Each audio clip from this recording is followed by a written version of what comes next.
ಅವರಿಗೆ ಸಹಕಾರ ಕೊಡ್ತಿದ್ದಾರೆ. ಅವರು ಜೈಲಿನಲ್ಲೇ ಇದ್ದಾರೆ ಇಲ್ಲ ಅನ್ನೋ ಭಾವನೆ ಬರ್ತಾ ಇದೆ.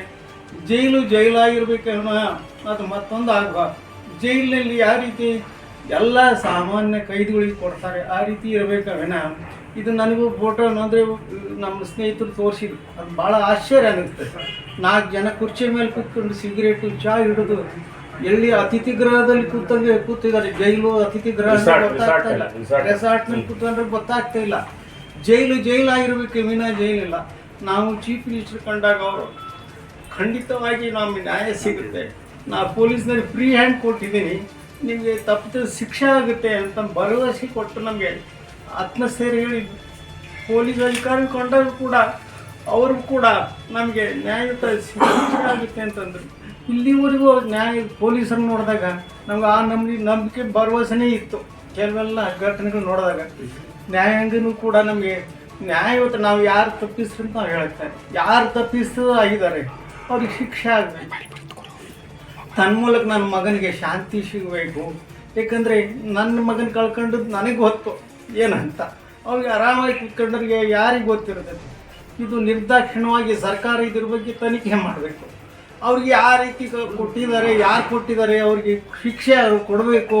ಇದ್ರ ಮುಖಾಂತರ ನಾನು ಸರ್ಕಾರವನ್ನು ಸರ್ಕಾರವನ್ನು ಕೈ ಮುಗಿದು ಕೇಳ್ಕೊಂತೀನಿ. ಅವ್ರಿಗೆ ತಪ್ಪಿಸಿದ್ರೆ ಆಗಬಾರ್ದು. ಅದು ಸರ್ಕಾರ ಇಲ್ಲಿವರೆಗೂ ನಂಬಿಕೆ ಇಟ್ಕೊಂಡು ಜನ ಸರ್ಕಾರನ ನಂಬಿದ್ದಾರೆ, ಪೊಲೀಸರು ನಂಬಿದ್ದಾರೆ.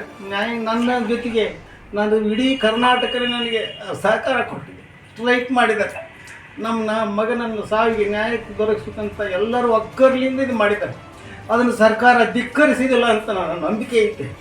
ಅದರಿಂದ ಸರ್ಕಾರ ಚೀಫ್ ಮಿನಿಸ್ಟರ್ ಇದ್ರ ಬಗ್ಗೆ ಸೂಕ್ತ ತನಿಖೆ ಮಾಡಿ ತಪ್ಪಿತಸ್ಥರಿಗೆ ಶಿಕ್ಷೆ ಆಗಬೇಕು. ಮುಂದೆ ಚೀಫ್ ಎಲ್ಲರಿಗೂ ಸರ್ಕಾರ ಇರ್ಬೋದು, ಯಾವ್ದಿರ್ಬೋದು, ನನಗೆ ಮಾತಾಡೋಕ್ಕೆ ಆಗ್ತಾ ಇಲ್ಲ. ಆದರೆ ಇದಂತೂ ನಮಗೆ ನೋವಾಗಿದೆ. ಮನೆತನದನಿಗೆ ಕಣ್ಣೀರಲ್ಲಿ ಕೈ ತೊಳಿತಾ ಇದ್ವಿ. ನಮ್ಮ ಮಗನ ಕಳ್ಕೊಂಡು ಏನು ರೀ ಅವ್ರಿಗೆ ಚೈನೆ ಹೊಡಿತಿದ್ದಾರೆ. ನಮ್ಮ ದುಃಖ ಮಗನ ಕಂಡವ್ರಿಗೆ ಅವ್ರಿಗೆ ಯಾರು ಮನುಷ್ಯತ್ವ ಇದೆಯಾ ಅನ್ಸುತ್ತೆ. ನಾವು ಎಷ್ಟು ಇದರಲ್ಲಿ ದಿನ ಬೆಳಗಾದರೆ ಸೊಸೆ ಬಗ್ಗೆ ಎಷ್ಟು ನಮಗೆ ಸಂಕಟ ಆಗ್ತಾಯಿತ್ತು.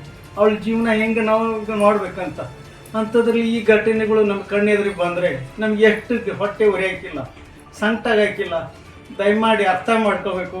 ನ್ಯಾಯಕ್ಕೆ ಇರ್ಬೋದು, ಸರ್ಕಾರ ಇರ್ಬೋದು, ಪೊಲೀಸ್ ಇರ್ಬೋದು, ಏನು ಕಾನೂನಿದೆ ಕಾನೂನು ಪ್ರಕಾರ ಅವರಿಗೆ ಇದನ್ನು ಮಾಡಬೇಕು ಅಂತ ನಾನು ಕೇಳ್ಕೊಂತೀನಿ. ನನಗೆ ಮಾತಾಡೋಕ್ಕೆ ಬರ್ತಾ ಇಲ್ಲ, ಹೋಗ್ತಾ ಇದೆ. ದಯಮಾಡಿ ಸರ್ಕಾರಕ್ಕೆ ಹೇಳ್ತಿದ್ದೆ ಅಷ್ಟೇ, ಈ ತಪ್ಪನಿಗೆ ಸರಿಯಾಗಿದೆ ನ್ಯಾಯ ತನಿಖೆ ಆಗಲಿ. ಇದರಿಂದ ಹಿಂಗಾಗೋದ್ರಿಂದ ನಾವು ಅನಿವಾರ್ಯವಾಗಿ CBI ತನಿಖೆ ಆಗಬೇಕು ಅಂತ ಅನಿಸ್ಬಿಡುತ್ತೆ. ನಾವು ಪೊಲೀಸ್ ಮೇಲೆ ಅಪೀಲಾದ ನಂಬಿಕೆ ಇದೆ. ಎಲ್ಲರೂ ನಮ್ಗೆ ಭರವಸೆ ಕೊಟ್ಟಿದ್ದಾರೆ.